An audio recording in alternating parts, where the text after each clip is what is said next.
I'm pleased to welcome you to today's panel discussion surrounding sustainability initiatives across the state of New York. Our state has been a leader in addressing climate change, and in large part that's thanks to the forward-thinking approaches that our state agencies have taken and the commitments that we continue to make to achieve our ambitious and important goals. By way of introduction, my name is Anika Becker, and I'll be moderating today's panel discussion. I'm part of the ESG and sustainability team at the New York State Insurance Fund, and for context, our team sits within the investment department. Here at NYSIF, we've recently published our Climate Action Report, which outlines our goal to achieve net zero across our portfolio by 2040, an ambitious goal, but one that we're committed to. While developing our climate action plan, we evaluated our current baseline portfolio emissions across our portfolio and transparently reported on the impact in terms of financed emissions that our dollars were having on our global community. Through drafting our climate action plan, we solidified our net zero goals and interim targets. What we're doing is guided by our support of a just transition and our impacts on the real economy, and our commitment to transparent disclosures, which my colleague Rajith Sebastian will certainly go into in more detail. And it's also made us acutely aware of the fact that the work that we're doing within our state agency is inherently connected with the work that we're all doing at each of our own state agencies.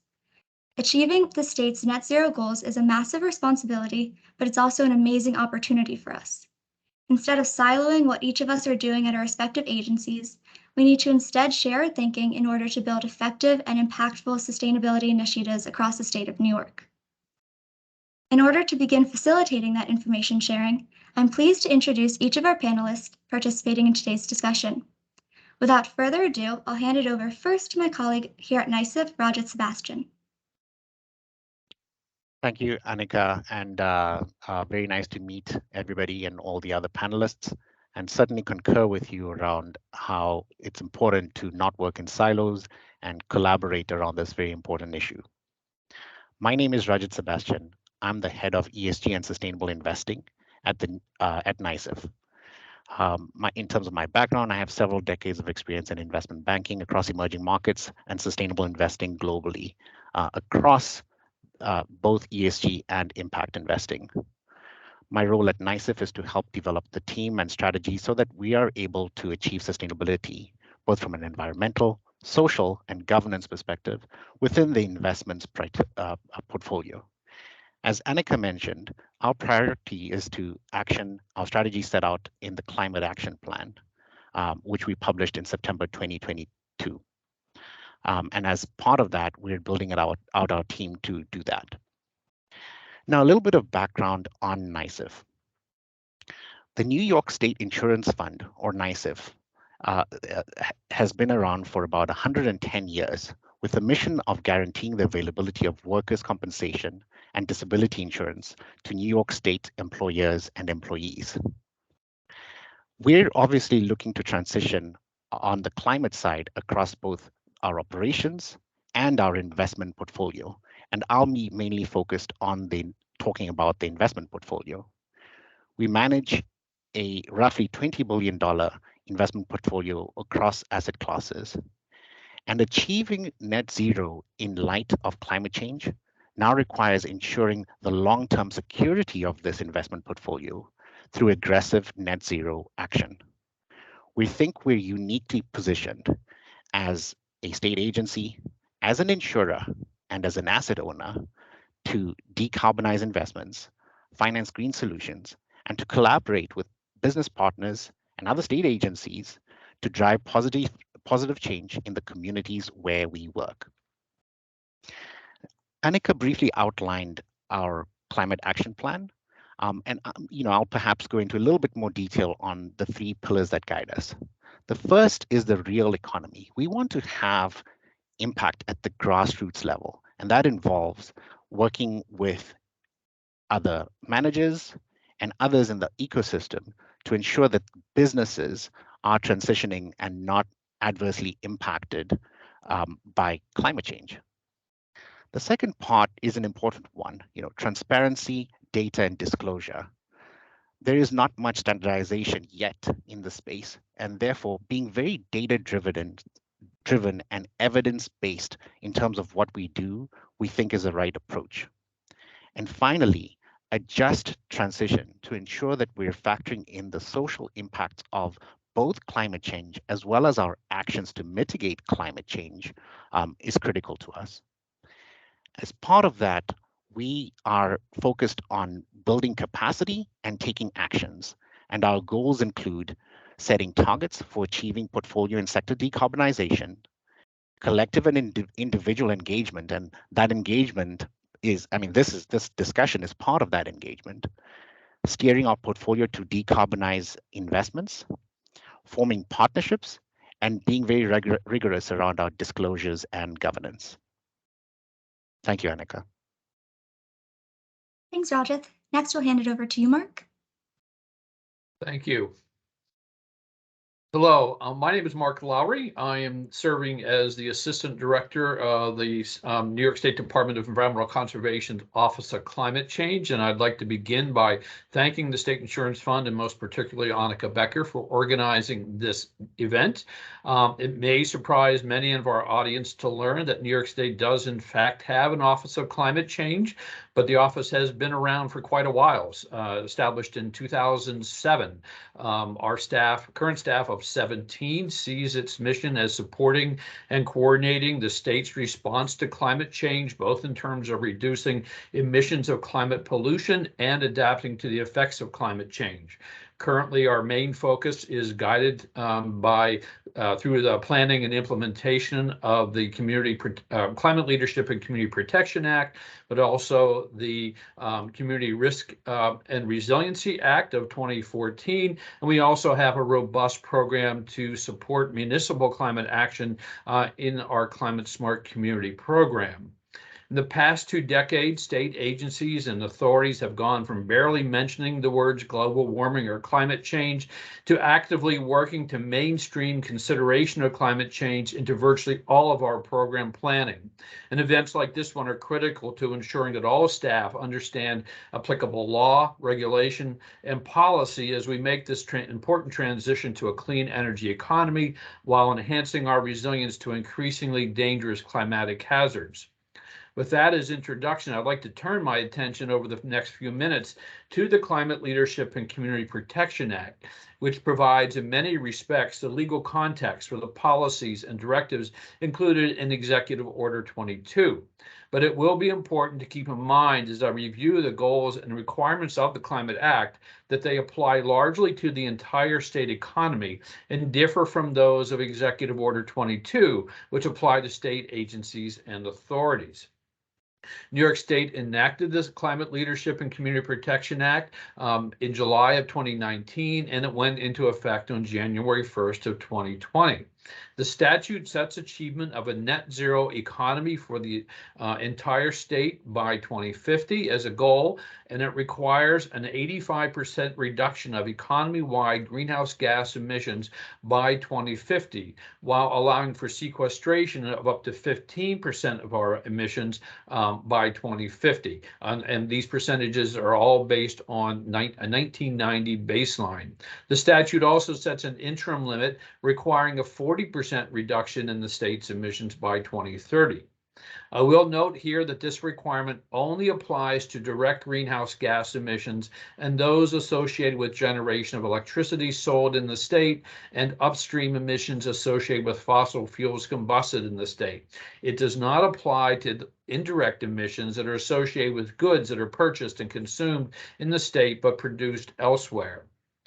Although the Climate Act does not detail an emissions reduction plan per se, it envisions an overall strategy of beneficial electrification of the entire New York State economy, empowering that efficient electrified economy with clean sources of power.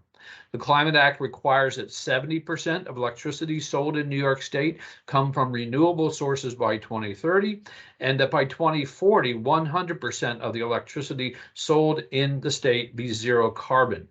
In support of these requirements, the Act requires installation of substantial amounts of offshore wind, distributed solar energy sources, and battery storage, as well as significant improvements in on-site energy efficiency statewide across the entire economy. The Climate Act establishes the Climate Action Council. This is a 22-member body chaired by the Commissioner of the Department of Environmental Conservation and the Chief Executive Officer of NYSIF, the Energy Research and Development Authority. This council is required by the law to develop a so-called scoping plan that lays out the strategies the state will use to achieve the required greenhouse gas emission reductions. DEC is charged with developing regulations guided by these strategies. Other agencies are also authorized to develop supporting regulatory programs, and these strategies are to guide the state's energy plan as well. After extensive comment on its draft scoping plan released in December 2021, the council was preparing to release the final scoping plan by December 31st, 2022. And DEC then has, pursuant to the statute, one more year to develop implementing regulations to ensure compliance with the greenhouse gas emission limits set forth in the law. For those of you who may not have been following development of the scoping plan, I will refer you to climate.ny.gov for further information on the scoping plan process. Pursuant to the CLCPA and starting in 2021, DEC produces an annual report on the sources of the state's greenhouse gas emissions. Note, however, that this statewide inventory follows a top-down approach. That is, it estimates statewide emissions based on measures such as statewide fuel and electricity use, waste generation, and agricultural practices. This inventory is not based on emissions monitoring of individual sources, and DEC does not monitor emissions from individual agencies. Looking again at the Climate Act and what it requires of individual agencies and authorities, its Section 7.1 requires all state agencies to reduce their operational emissions. However, again, DEC has no authority to enforce this requirement outside its role as one of several co-chairs of the Green New York Council established by Executive Order 22. Although the lead by example requirement of CLCPA Section 7.1 is significant, Section 7.2 likely has more significance in terms of overall state emissions. This Section 7.2 requires all state agencies, not just DEC, not just NYSIF, not just the Department of Public Service, but all state agencies in considering any action, including execution of grants, loans, and contracts, to determine the consistency of that action with the statewide greenhouse gas reduction requirements. DEC has already used this requirement as the basis for denying 2 permits to repower existing power plants. These denials are now the subject of appeals in court, and we will have to see how they play out. But other agencies should anticipate that stakeholders will increasingly view agency actions through this lens of consistency with the overall greenhouse gas emission reduction requirements. The statute further prohibits agencies that take any action to reduce the state's greenhouse gas emissions from disproportionately burdening disadvantaged communities as identified by the Climate Justice Working Group, and it requires those agencies to prioritize reduction of greenhouse gases and co-pollutants in disadvantaged communities. In closing, the Climate Leadership and Community Protection Act provides general direction to agencies and authorities, etc., with regard to their operations, while Executive Order 22 provides specific direction to establish these entities as leaders in the statewide efforts to address the climate crisis. Now, I believe Brendan Woodruff, who is my colleague at DEC as the Director of DEC's Director of Sustainability, will take over. Yeah, thank you very much, Mark. That was a great overview there of everything. And I also want to give a thank you to the State Insurance Fund and to Anika for organizing today's panel. So as Mark mentioned, my name is Brendan Woodruff. I'm the Director of Sustainability at the New York State Department of Environmental Conservation, and I serve as our Commissioner's designee to the Green New York Council. This is a really important topic, and I'm happy to be talking about it here today. I know one of our colleagues here on the panel earlier mentioned breaking down silos. I like to think of the Green New York Council as the ultimate silo-busting organization. That's kind of our goal. We see a silo, we see a barrier, we like to find ways to get through it and to ensure that everybody is working together towards this common goal. So I want to dig into EO22 a little bit more here, since Mark mentioned it a few times, and it's going to affect all of us in our agency operations. emissions. So during Climate Week this past September, Governor Hochul issued Executive Order 22. This is a nation-leading commitment to green state operations and making what we do more sustainable and lowering the environmental footprint of state government. And it does a couple of things, so I'm going to break it down for you here. The first is that it combines a lot of the previous executive orders and puts them into one directive. So in the past, you might have heard of executive orders 4, 18, 88, 166. There's a ZEV MOU, New Efficiency New York White Paper, Build Smart 2025. We're putting those all into one now. So EO 22 is that main directive. So it kind of consolidates that and streamlines the directives that state agencies have to follow. The second thing it does is it officially creates the Green New York Council. This is a body that's co-led by DEC, OGS, NYPA, NYSERDA, and the Division of the Budget that is focused on issuing green procurement specifications, guidance and assistance to agencies, and eventually operational directives on how agencies can make their operations more sustainable. So the council also has a couple other formal roles. It issues an annual report. For those of you who've seen the Greening New York report in the past, that's going to continue. That's going to come out annually in September per the EO.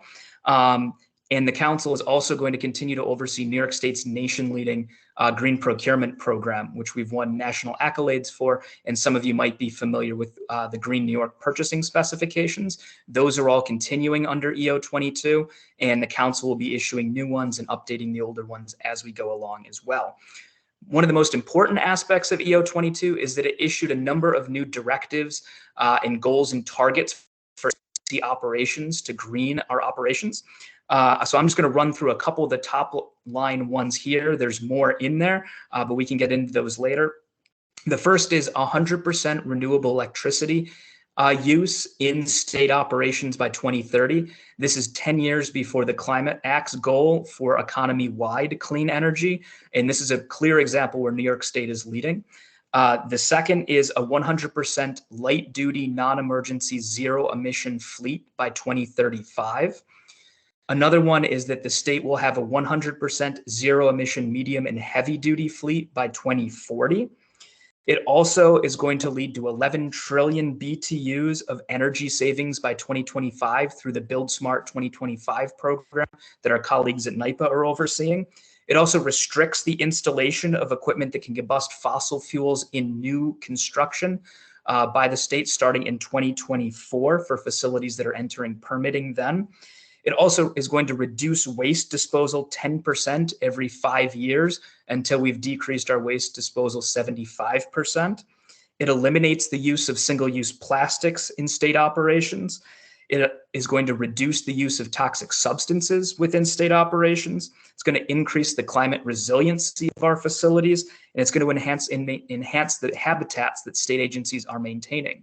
And I think one of the most important things that this EO also does is that it ensures that state operations are not going to have a disproportionate impact on disadvantaged communities by the council working with agencies to identify which of their facilities are located in those disadvantaged communities and ensuring that they're getting upgrades first when it comes to decarbonizing and eliminating potential pollution sources. And so one of the things that really makes me excited about this executive order is how holistic it is. As you heard there, we're not focused just on energy. We're not focused just on toxics, just on waste reduction. It really is a holistic approach, an all-of-government approach to reducing our environmental footprint. And I think it really represents an inflection point. As Mark mentioned, state agencies have been doing a fantastic job of lowering their environmental footprint, but this kicks it up a notch. With the new council, we've got new resources. We're going to have new guidance coming out, and I think it's really focusing our energy on these top line goals here.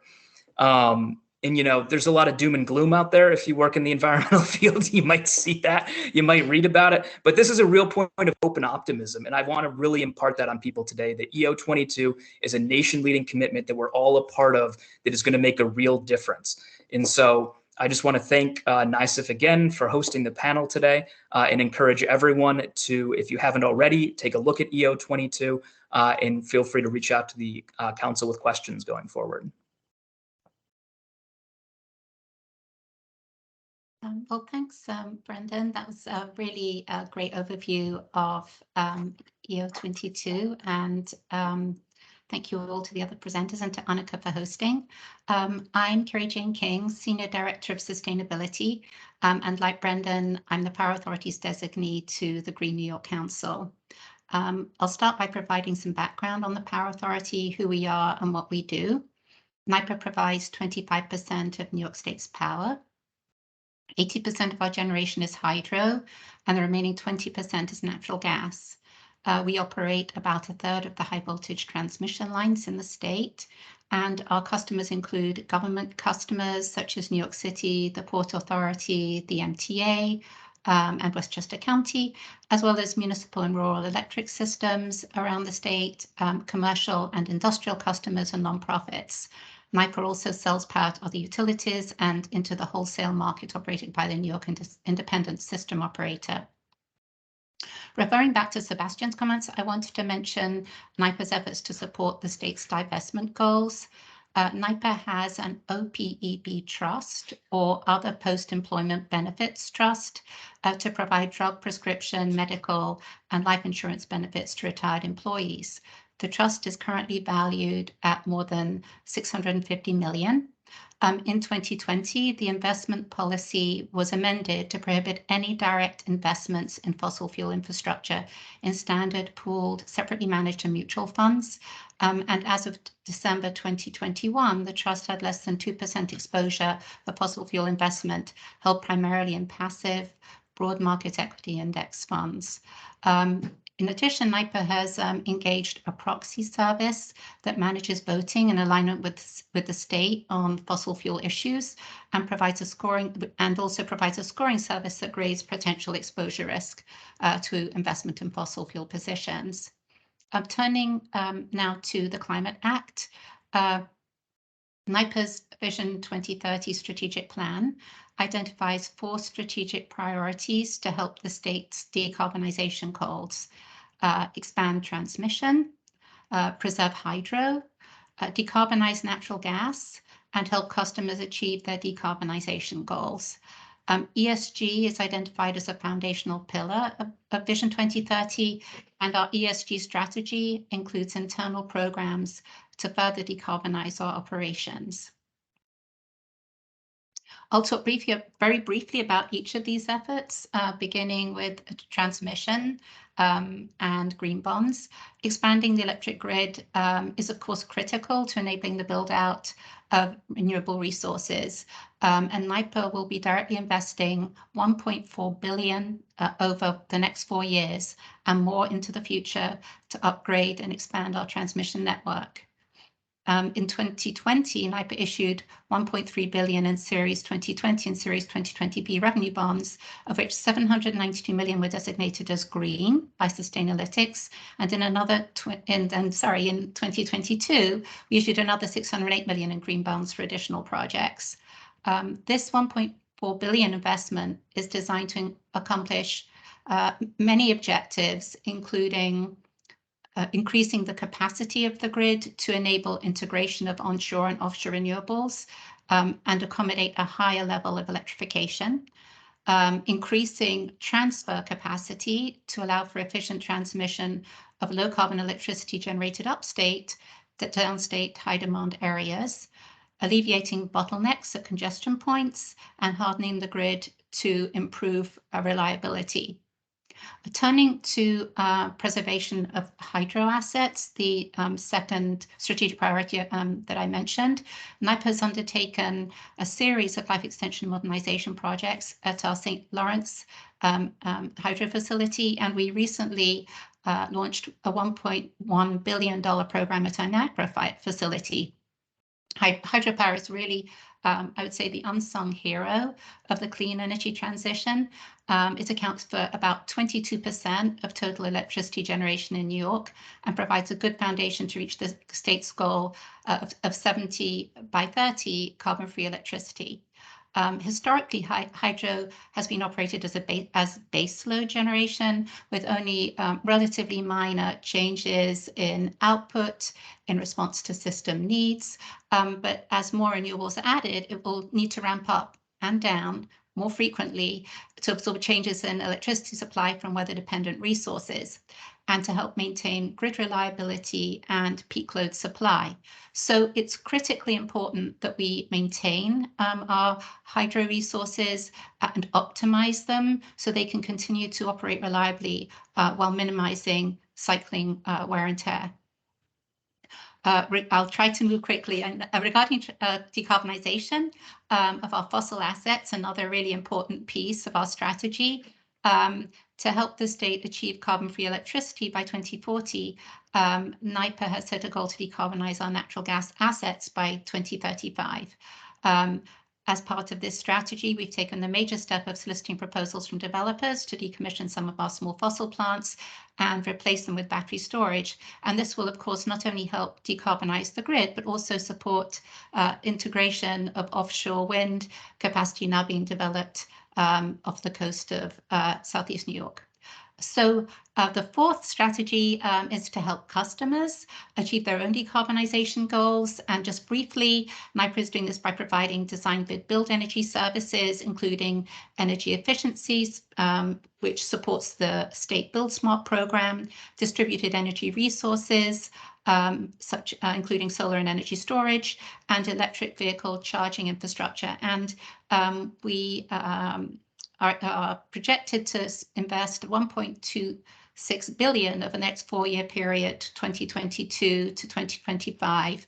And I could certainly go into more details on those efforts, but I last wanted to mention that we have our internal programs as well to further decarbonize our operations, which support EO22 and the Climate Act, and include such efforts as increasing efficiency and electrification of our buildings and adding on-site renewables, expanding EV infrastructure to increase fleet electrification and employee workplace charging, conducting a land assessment to identify opportunities to increase natural carbon storage, and integrating climate criteria in our vendor and product selection processes.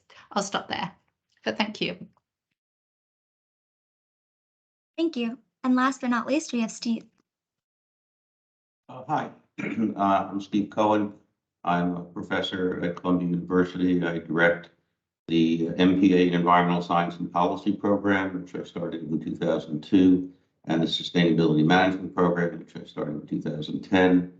I started my career at the Environmental Protection Agency in the water program in 1977, when the EPA was 7 years old and the Water Act was 5 years old, and worked on the Superfund program in the late 1979, 1980, and eventually in the underground tank program for coming full-time to Columbia, where I've been ever since. I've written a number of books on this topic: sustainability management, understanding environmental policy, sustainability policy.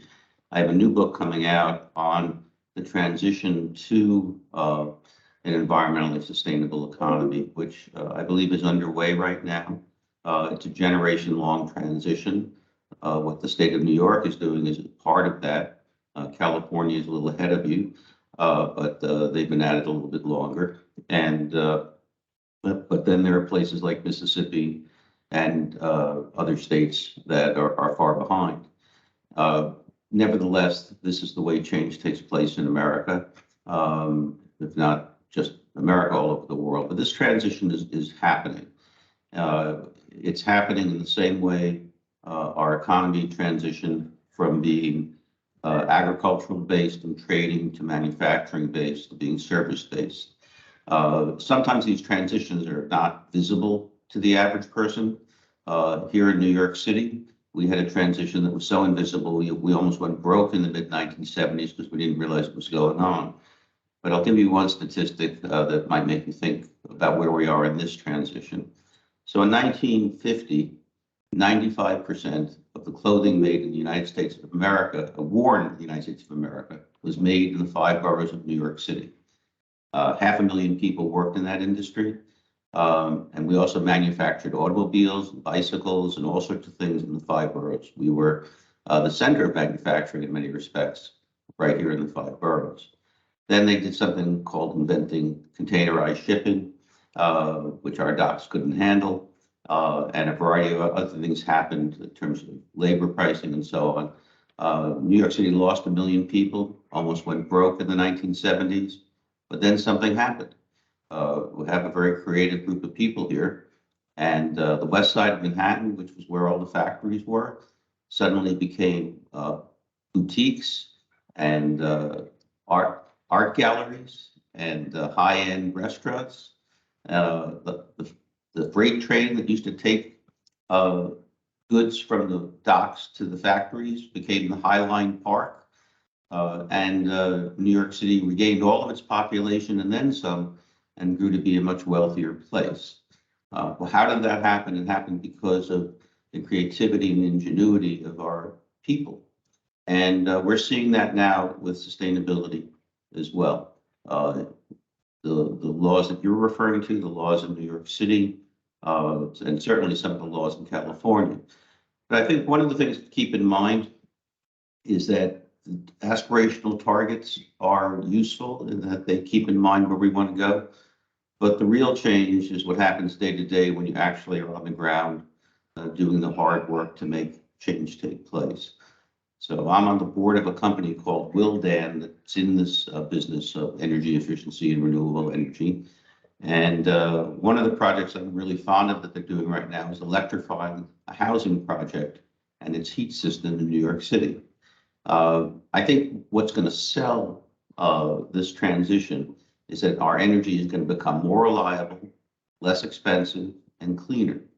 And I'll conclude with one thing I always say to my students. The problem with fossil fuels is that they're finite, so they're going to get more scarce. And there's plenty left, but they're going to get scarce. You got to dig them out of the earth. You got to ship them, and you got to burn them. Each of those things costs money and pollutes. The nice thing about renewable energy is that the basic fuel will outlast our species, namely the sun, and the technology is going to keep getting better and better. So in the mid-70s, I was a graduate student studying environmental policy at SUNY Buffalo. We had a computer that was the size of my living room, and it had less computing power than this thing. This is my iPhone.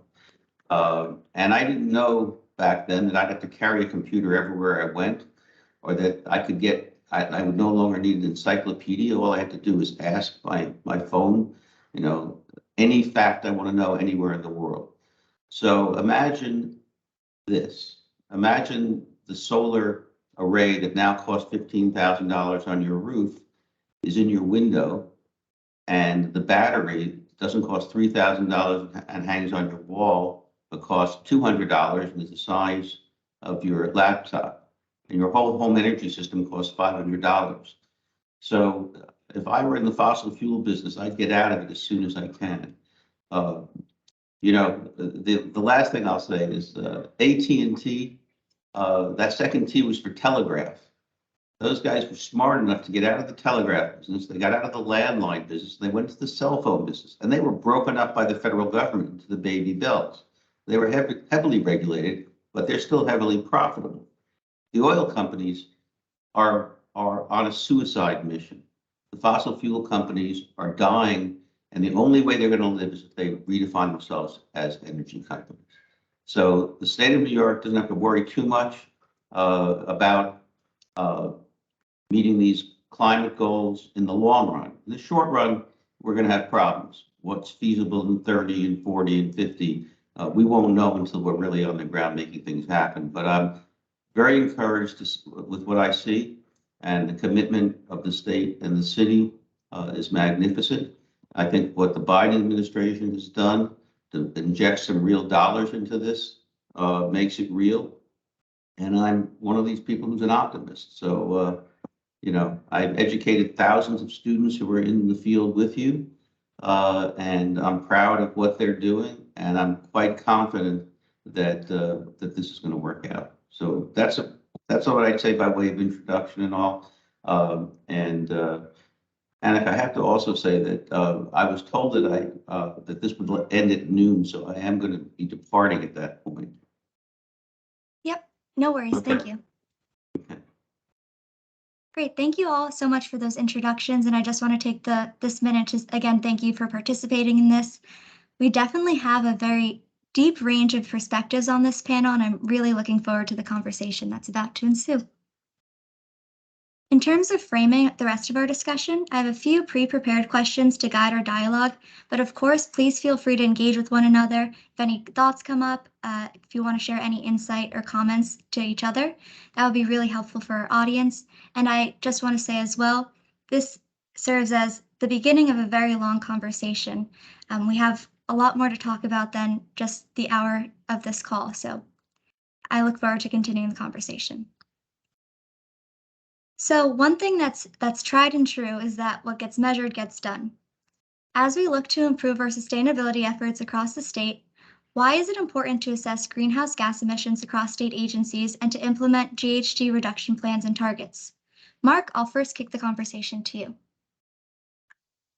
Well, I think, you already answered part of the question, why we would set targets and assess our emissions, because if in fact that's our overall goal, the only way to meet that goal of reduction is to set those targets and measure it, so we are sure we're making progress. So the larger question is, why do we have to reduce emissions at all? And quite simply, reducing our global greenhouse gas emissions rapidly and substantially will prove critical to maintaining a livable planet.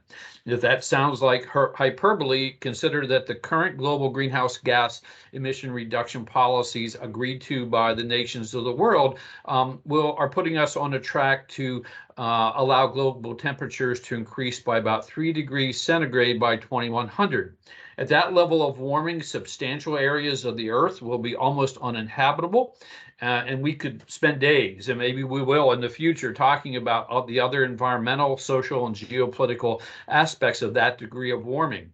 New York State represents about 1% of total global emissions, so we are then a small but not insignificant source of that climate pollution.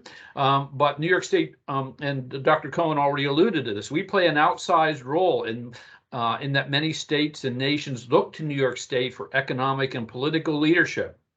So by taking active steps to report their emissions to the best of their ability, setting attainable reduction targets, and making the investments necessary to achieve those targets, New York State agencies and authorities can provide the necessary leadership to other sectors of the state, the nation, and beyond. Thank you. Steve, I'm interested to hear your thoughts on this as well.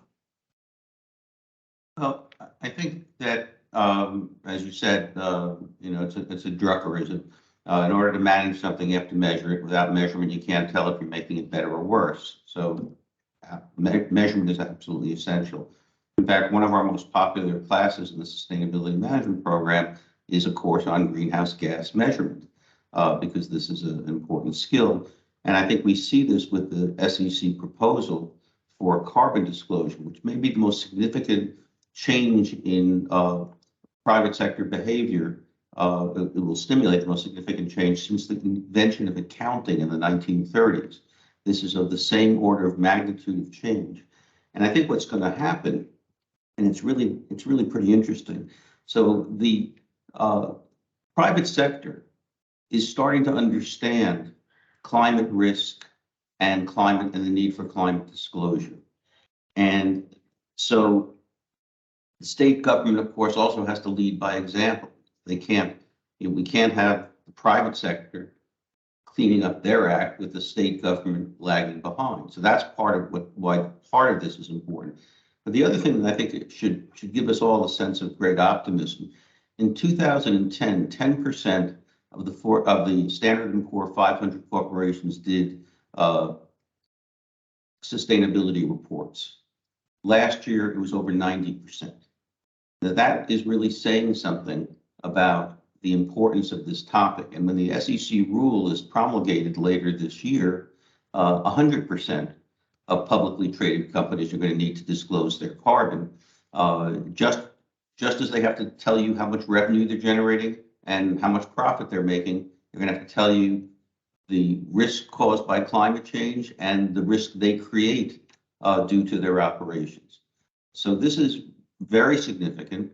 And the state government, of course, has to provide leadership in its own operations. And from what I've heard, that's what's happening. So I think this is essential. And I think it's going to take time. You know, we're all using fossil fuels right now. We don't have the technology at the moment, but it's coming. And I think these actions by the state of New York are going to accelerate this process, because that's really the question for us. We know we're in this transition to a renewable energy economy. The question is, how long does it take? And by the state providing leadership, it'll happen faster. And the issues that Mark was talking about of extreme weather event and an uninhabitable planet, I think will be avoided by these actions. Great. And Kerry-Jane, I know you're doing a lot of this work at NYPA, so I'm also curious to hear your thoughts as well. Yeah, I mean, I agree completely with what Steve just said. And I think leading by example is critical for state entities, measuring their own greenhouse gas emissions and setting their own reduction targets.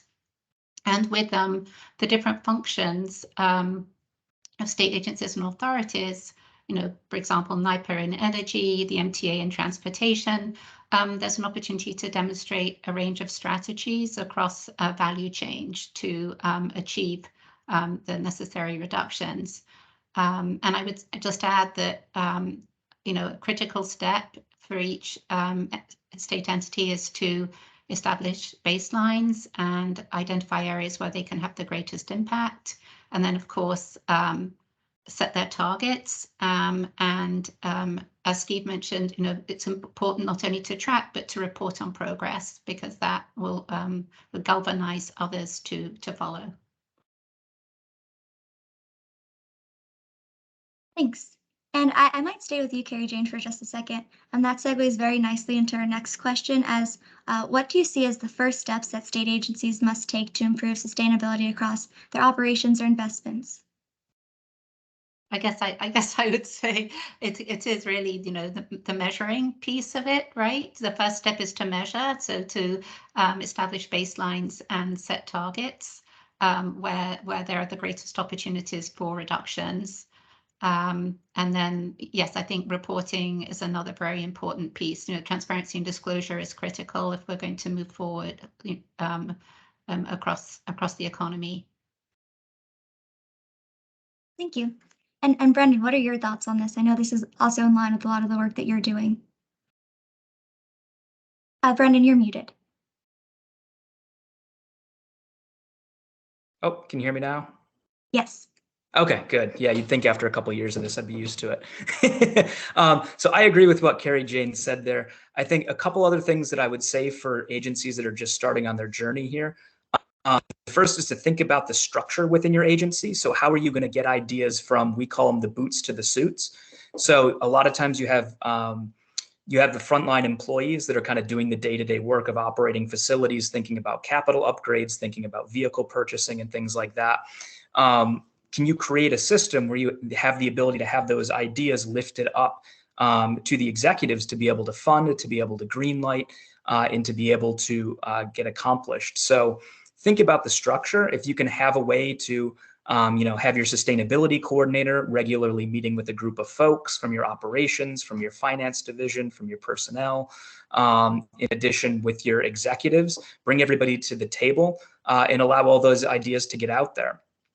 That would be the first thing that I would recommend. The second would be obviously to liaison with the Green New York Council. We have a lot of resources and a lot of guidance that we can help folks with. So that would be the next place I would go. Great. And then Steve, I know you have to jump in just a minute, so I'll turn the question next to you on kind of what you see as the first steps for state agencies. Well, I frankly think it's the steps you're taking. I mean, I'm very encouraged by what I see. I think that the first step is to build the organizational capacity, people whose job it is to do this kind of work. Because until those people are in place, there's nobody to do this. And I'm seeing it at the state. We actually also saw it at the federal government with what Biden did to name chief sustainability officers for every federal agency, plus one in the White House. And what you do in a sense, what's the process we take most seriously in government? It's the budget process. So what you want to do is have a planning process that's annual that mirrors the budget process and actually has resource allocations attached to it. Because no process of any kind means anything if there isn't money involved. And so what I think is necessary is to take what the green planning effort is doing right now and now try to wed it to the budget process so that the two are operating simultaneously. And I think that you're going to see that, because everything that's meaningful in government or in any organization, the same thing's true to university, has to get attached to money and resources. And so I think that's really where the rubber meets the road. But again, the very fact that you have all of the folks you have here on this call and many, many more working on this, and I guarantee you 10 years ago, everybody on this call was doing something different. And so maybe I wasn't, but everybody else was. And so that's really important. I mean, you're now in the process of putting together the teams that are going to make this happen. And I just think you should really step back for a moment and recognize it wasn't here before. This capacity is new, and it's absolutely thrilling to see it come into being. Thank you. And this is something that we're thinking a lot about at NYSIF. So Rajith, I just want to round out the question with you as well. Yeah, thanks, Anika. I think the other panelists have covered much of it. I would say, there's a lot of, sometimes organizations wait for a long time before thinking about first steps. I would just encourage, you have to start somewhere. And as Professor Cohen said, building capacity is key. So having a team and empowering a team, educating a team to do this type of work is important. I will also say on the capacity building side, thinking about policy and governance around ESG, climate policies, climate investing, thinking about data and frameworks that both you can use to make decisions as well as to measure yourselves, and communicating it out both internally with your team and externally are important from a capacity building perspective. And then taking action, and one can take action through engagement, similar to this panel, as others have mentioned. And I believe that's probably the largest part of what organizations need to do. Partnerships like this help you achieve scale. They help us, basically learn what others are doing and help educate ourselves in terms of best-in-class practices, both with like-minded players. We're all state agencies here, but I would encourage also looking, or talking with and engaging with others that think differently, research institute, data players, so that we can engage and actually affect the real economy. And just one thing to kind of add to that there as well, as you were talking about actions, one of the things I always tell our staff is there's no such thing as too small of an action.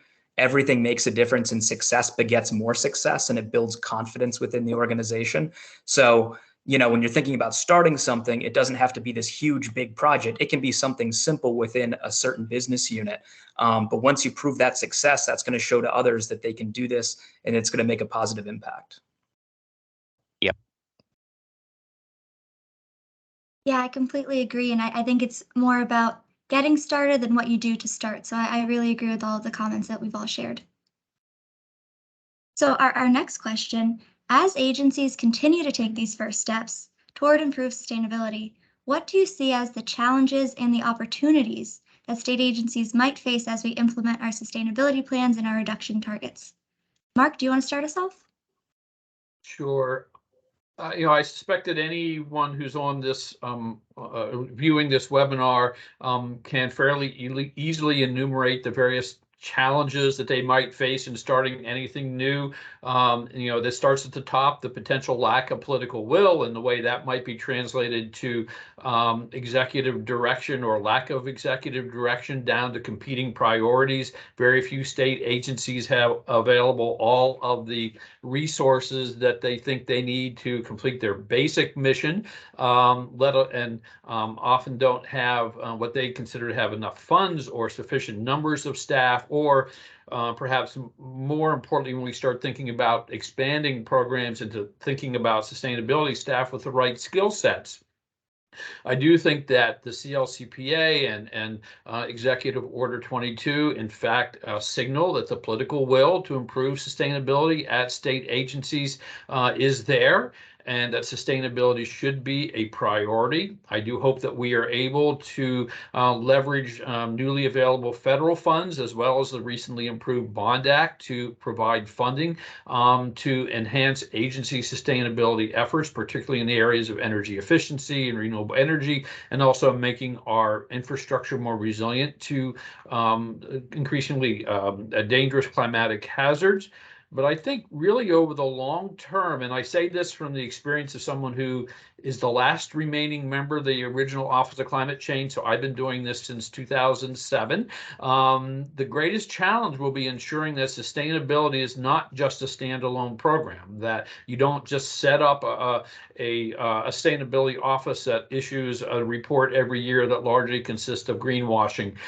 We have to be very careful of that, both in the private and the public sector, but ensuring that sustainable thinking is mainstream throughout our agency planning and programs, and that staff from the lowest paid member of the staff up to the head of the agency is held accountable for ensuring that they have done what they can to make the operation as sustainable as possible, while not, and this is important to emphasize, while not disproportionately impacting disadvantaged communities in particular.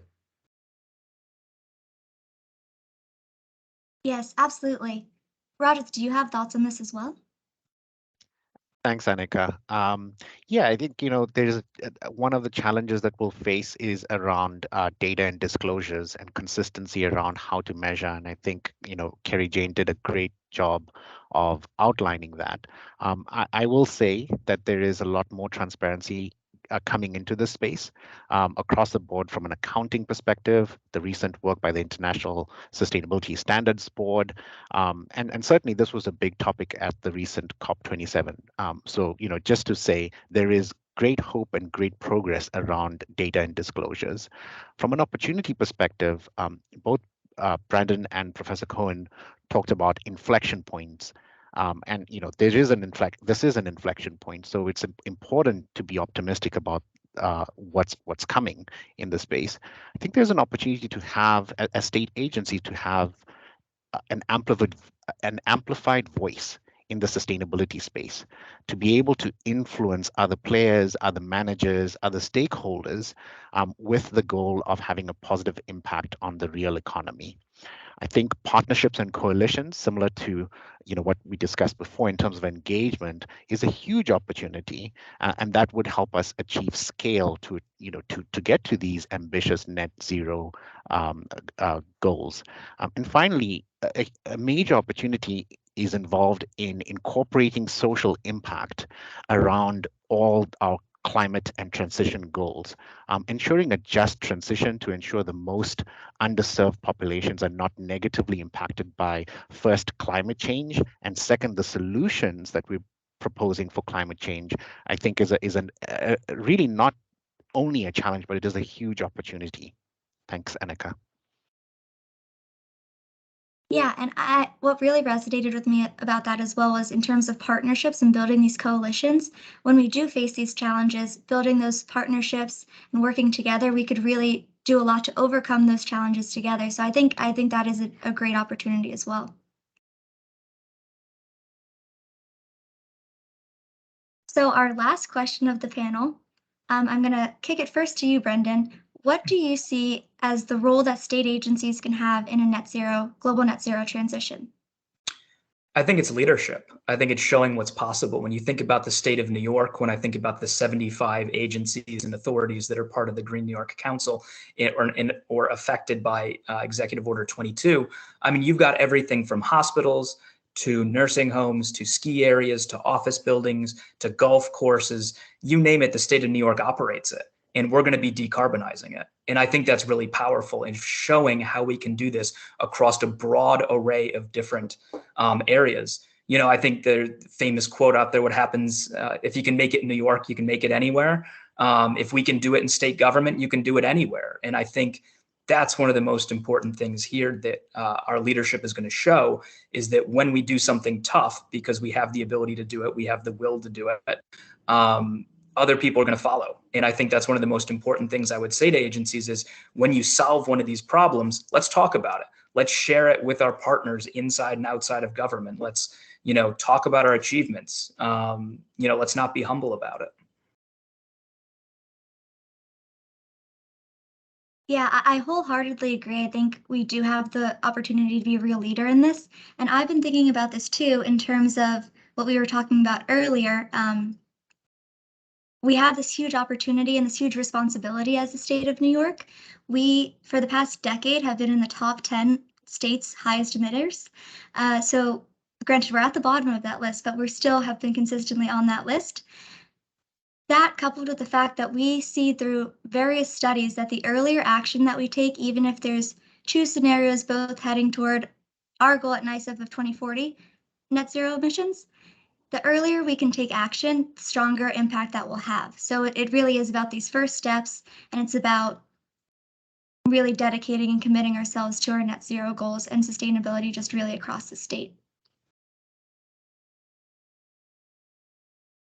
So with that, I'd like to pass it to any of our panelists who have kind of closing remarks or any calls to action for our audience. I'll turn it over to you.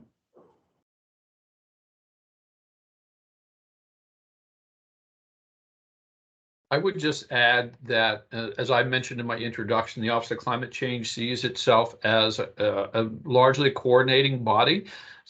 We are in touch with just about every agency and authority in the state government. But if we don't have a relationship with you for whatever reason, feel free to reach out. We are happy to come talk to agency staff about effects of climate change, to help them with vulnerability assessments, whatever we can do to support their efforts, we will gladly talk about. So feel free to contact us at the Office of Climate Change. I would echo that. I would say, feel free to contact NYPA as well. There are various ways we can support, whether it's through the Green New York Council, providing, technical guidance, or through our customer programs. So very, very much encourage agencies to reach out. And depending on who's watching this, who the audience is today, some of you might be your agency sustainability coordinators, some might not. Under Executive Order 22, every agency does have an official sustainability coordinator. So if you don't know who that person is, you can reach out to us, or you can reach out internally and start to build those connections. And also, as Kerry-Jane said, the council's here to help as well. Yeah, and I guess on a closing note, thank you, Anika, for a very professional panel. This was great being on here. And from a call to action perspective, again, the engagement that we have together as state agencies and beyond is something that leads to, I think, me feeling very optimistic and us feeling very optimistic about the progress that we can make. So from a NYSIF perspective, we've made some progress in this space. We're very early in the journey, but please feel free to reach out to Anika or myself if you'd like more information, or if you'd like to share thoughts on how we can collaborate or do more together towards getting to net zero. Yes. With that, I just want to thank all of you, each of us as our panelists, again, for participating in this panel. You each brought a very valuable perspective to this conversation, and I do look forward to continuing this conversation about how we, as a network of New York State agencies, can reduce our state GHG emissions. So again, thank you, and thank you to all those who tuned in.